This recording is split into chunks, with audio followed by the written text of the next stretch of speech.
कि आरजेडी कोई पार्टी नहीं बल्कि अपराधियों का एक जमौरा है।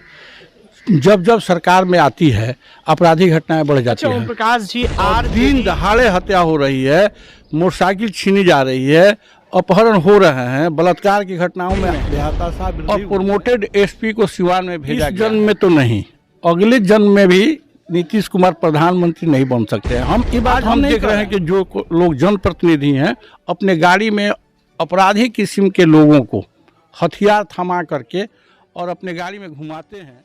BA, BCom, BSc, MA, MCom करें विश्व की सबसे बड़ी यूनिवर्सिटी इग्नू से। सॉल्व असाइनमेंट्स और गाइड बुक्स प्राप्त करें। संपर्क करें Mahakal computers, DAV PG college के पास, पंच मंदिरा मोड़ से दाहिने, सिवान। पटना IGIMS के मशहूर गैस्ट्रोएंट्रोलॉजिस्ट, पेट, आंत एवं लीवर रोग विशेषज्ञ डॉक्टर ब्रजेश कुमार सुमन इंडोस्कोपी की सुविधा के साथ अब आपके शहर सिवान में भी। पता है JP नर्सिंग होम, अड्डा नंबर 3 के पास, अस्पताल रोड, सिवान।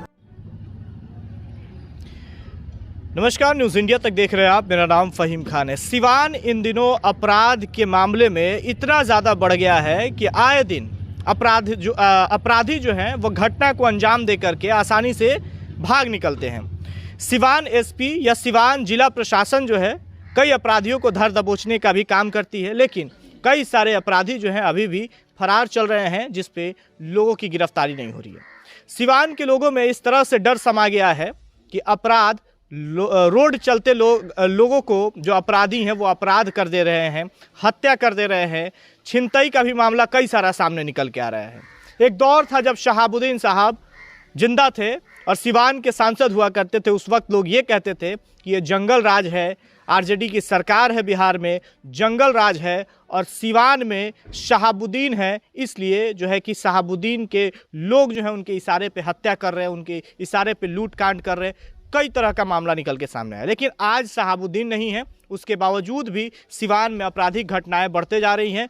खूब जोरों शोर पे आपराधिक घटनाएं बढ़ी हुई है। इस पे खास बातचीत करने के लिए हमारे साथ पूर्व सांसद ओम प्रकाश यादव जी हैं। सबसे पहले तो बहुत बहुत स्वागत है आपका। पहले तो आपके न्यूज़ इंडिया के दर्शक और आपके टीम को हम धन्यवाद देना चाहेंगे कि आपने ज्वलंत मुद्दा उठाने का काम किया।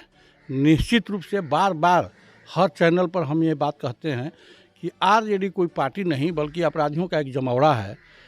जब जब सरकार में आती है आपराधिक घटनाएं बढ़ जाती हैं। ओम प्रकाश जी, आरजेडी आप कह रहे हैं कि अपराधियों का जमौरा है। क्या जब NDA की सरकार थी बिहार में कुछ दिन पहले, तो क्या उस वक्त आपराधिक घटनाएं नहीं हो रही? नहीं, आपराधिक घटनाएं होती थी तो कार्रवाई भी होती थी, गिरफ्तारी होती थी, आप ही ने कहा। लेकिन आज तो खुला घूमा जा रहा है और दिन दहाड़े हत्या हो रही है, मोटरसाइकिल छीनी जा रही है, अपहरण हो रहे हैं, बलात्कार की घटनाओं में बेहताशा वृद्धि हुई है। तो ये हालात NDA की सरकार में नहीं थी। नीतीश कुमार पर अंकुश लगाकर हम लोग बैठे थे, लेकिन आज नीतीश कुमार अपने आप में दामन में झांक कर देखें कि उनका पहला कार्यकाल कैसा था और आज का कार्यकाल क्या है।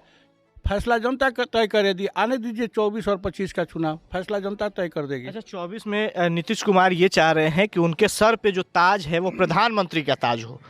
इस तरह का मामला रहेगा तो क्या बिहार और देश की जनता उन्हें मुख्यमंत्री के प्रधानमंत्री के पद पे देखना चाहेगी? देखिए, उनके OSD रहे हैं, IAS अधिकारी रहे हैं RCP सिंह जी, केंद्रीय मंत्री भी रहे हैं, उनके दल के वरिष्ठ नेता रहे हैं।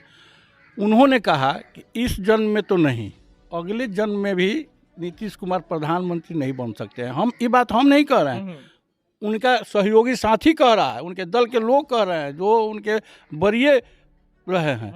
आज उपेंद्र कुशवाहा का स्टेटमेंट आपने देखा होगा, पेपर में भी छपा है कि इस जन्म में नहीं अगले जन्म में भी नीतीश कुमार प्रधानमंत्री नहीं बनेंगे। नीतीश कुमार अति महत्वाकांक्षी आदमी हैं। लालू यादव के चक्कर में पड़ करके इन्होंने NDA छोड़ने का और बिहार के जनता के साथ विश्वासघात करने का काम किया है। चुनाव में हमको लग रहा है कि इनका वही हर्ष होगा जो महाराष्ट्र में शिवसेना का हो रहा है। अच्छा ओम प्रकाश जी, बात हम लोग सिवान में हत्या बढ़ रही है, लूटकांड बढ़ रही है, आपराधिक घटनाएं बढ़ी, उस पर हम बातचीत कर रहे थे और नीतीश कुमार पे हम लोग चले गए थे।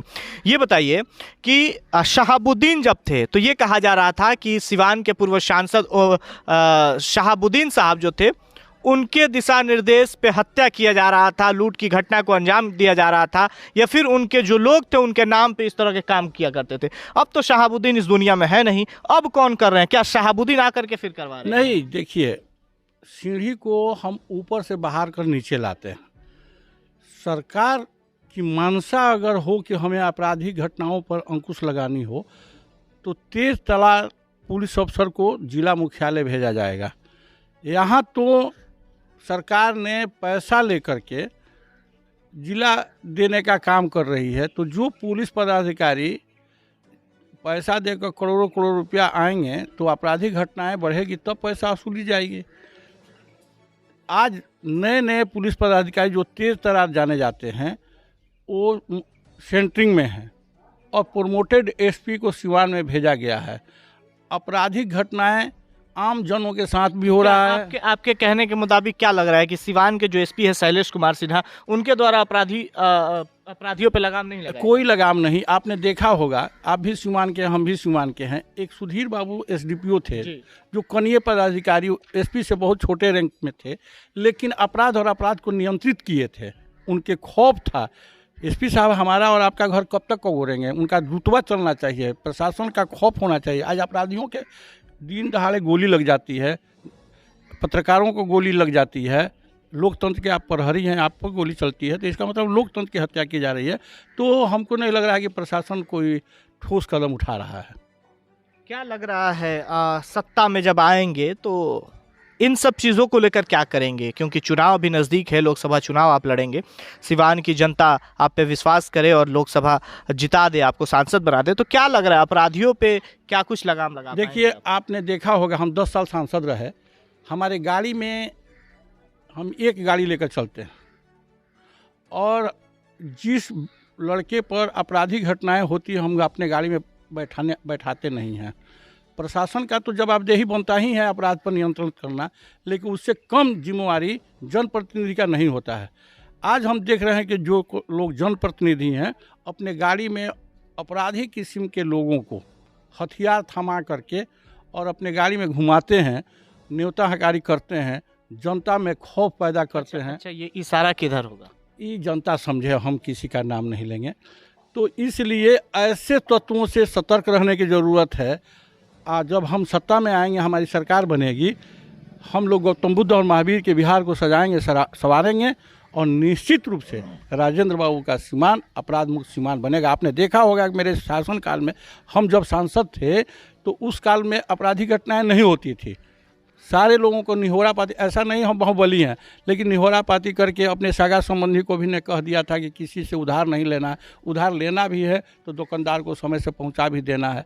लेकिन जब साहबुद्दीन साहब थे तो उस समय मामूली लोग उनके नाम पर, उधार के नाम पर व्यवसायियों का दोहन करते थे, उधार ले लेते थे, पैसा नहीं देते थे, खौफ के मारे कोई मांगने भी नहीं जाता था। ये हालात था सिवान का। चलिए देखिए, ओम प्रकाश यादव जी हमारे साथ खास बातचीत कर रहे थे और बिहार सिवान में, खासतौर में सिवान में आपराधिक घटनाएं जिस तरह से बढ़ी है इस पे खास बातचीत कर रहे थे।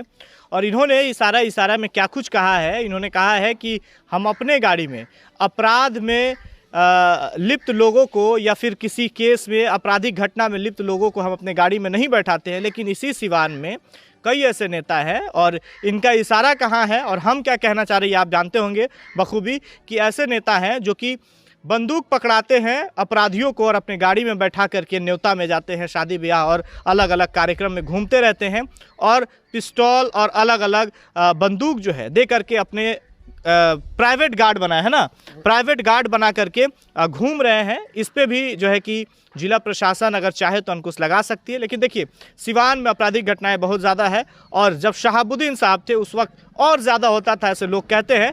आप क्या चाहते हैं कमेंट करके ज़रूर बताएं कि जब शहाबुद्दीन साहब थे उस वक्त आपराधिक घटनाएं होती थी ज़्यादा या अभी ज़्यादा हो रही है?